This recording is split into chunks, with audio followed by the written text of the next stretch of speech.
W210 European aspherical side mirrors. So in the US, these W210s came with just these standard side mirrors. On US cars, it was centered for the driver's side mirror to be auto dimming, so we have this black surround to kind of highlight that. And we'll notice, if we'll see, the driver's side mirror kind of has a zoom effect on what you're looking at. So these are just standard mirrors. So here I have as example a W124 aspherical mirror, and we'll see it does not have that zoom effect, but we'll see these dotted lines. It kind of has that effect that a blind spot mirror would. So you will be able to potentially see more than you would with a standard mirror. So we'll be able to see my fingers a little bit sooner on the aspherical mirror. So Mercedes did make these mirrors from the factory, and if you are to have a factory mirror, this is the correct style of line you see with kind of like the dots. All right, and if we look at this aftermarket mirror, it is just a solid line that goes all the way through. It's not dotted, but still does the same effect. So I was able to pick up both the left and right side aspherical mirrors for my W210 from this aftermarket company, Polcar. So I'm assuming it's made in Poland, but it's pretty high quality, and they're both heated. Unfortunately, it's not auto dimming, so I do lose that functionality, but that is a functionality that I'm able to give up for the aspherical mirror. So for the pair of these mirrors, I paid about 40 bucks for each, so that was under 100 bucks delivered for both. This is actually a really good deal, considering if you were to buy a factory piece of glass, it's a couple $100 just for one piece of glass. So if you really had to have the factory glass, you could still buy it. It is expensive, and they do have a aspherical mirror with the auto dimming function too. It is more than triple the cost of going aftermarket here. And you can get lucky. Sometimes you'll be able to find pieces of factory glass or OEM glass for cheap, but you have to keep looking on places like eBay. So this will apply to pretty much every car from this era. So 124, 210, 211, 202, 203, anything like that. And most of them have a very similar design to how it attaches to the mirror. So I'll be showing you how to do that. So we'll see on this 124, this is a manual adjusting mirror. So this is mounting a little different than how the 210 mirror does. And we'll see it has an electrical plug for the heating element. And we'll see on this auto dimming mirror, we will have the heating element, and right there, this is for the auto dimming. So there is fluid in here that will turn dark when it detects light coming in your way, so you'll be able to see it better. Okay, so here is the mirror I'm going to show you how to install it with. So this little circle plate, there will be a receiving end where all these notches will line up. You might have to wiggle it, but it will notch into place. And the only other attachment point, sometimes people will glue these, so just be careful of that. All right, so the next attachment point is this little wire right here. So we'll push it down and then bring it out. It's a little tough, it's pretty strong. And then it is released, so we'll have to release it from this little notch up here too. And then that will release it from the actual intercepting piece. And it will kind of take some force to get it off, like kind of wiggle it and be gentle with it, because you can mess up the motor. And in some instances I've seen where people have glued these to the actual receiving end. If that's the case, you're gonna have to kind of fight it a lot. All right, to actually do this, you will need a very thin and long flathead screwdriver.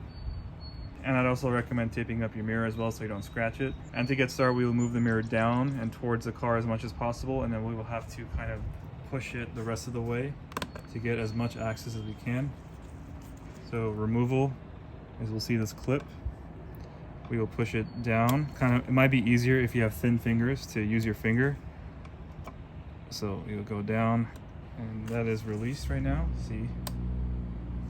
And then we just pull the mirror, wiggle it out slowly. So it just takes a little bit of gentle force, be really careful, and it will pop right out.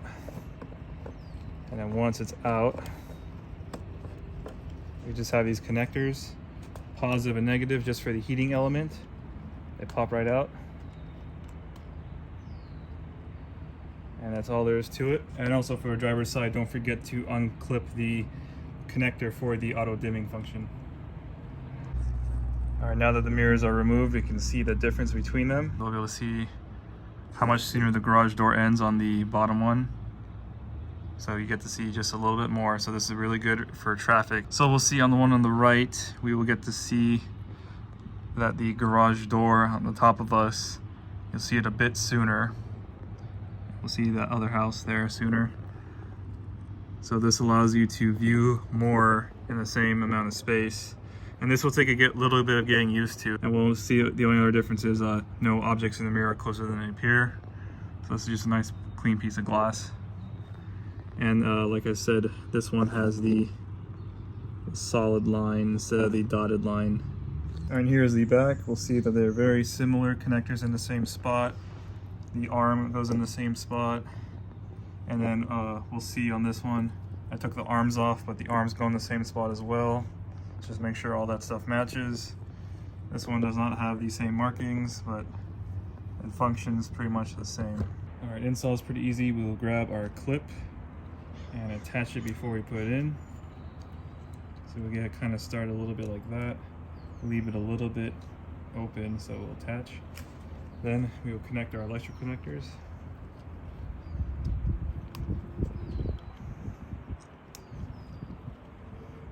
And then we will slide it into place until it snaps in. So once it snaps in, it will kind of hold it by itself, and then we will put down the clip. All right, it's a little tricky, but we got the clip in there, and we'll see that it's behind that little post, so that will hold the mirror to the motor. And now we'll see it's pretty solid. So now we just have to adjust it to where we want it, and we're good to go. One way to check if your mirror is on properly is to shut your door, and that's just kind of like a normal amount of force. But if it comes off there, then it's definitely not on, but we'll see. Ours was on, so that's one way to check. All right, here's a comparison on the 124. So pay attention to what you can see on the left-hand side of the mirror. We will see, I'm coming in closer, we see way more, and these are about at the same angle left to right. So yeah, just like you can see my arm way sooner in the top mirror. And that's what the aspherical part is for kind of acting like a blind spot mirror. Look, I'm gonna try to show you where this is beneficial. So we'll see, this is adjusted to where it is good for me. So it's kind of hard to get in video, but we'll see that with the mirror adjusted in a good position for me, that we will basically have no blind spot. We'll see as the car goes back, it'll be in our mirror. And then once it's in our mirror, this is about what the next lane would be. So there it is. Here we'll come up on another car. See, there's no blind spot because when it comes into the mirror, I can still see it. And then when it goes out of the mirror, when it goes out of my view, it's still in the mirror.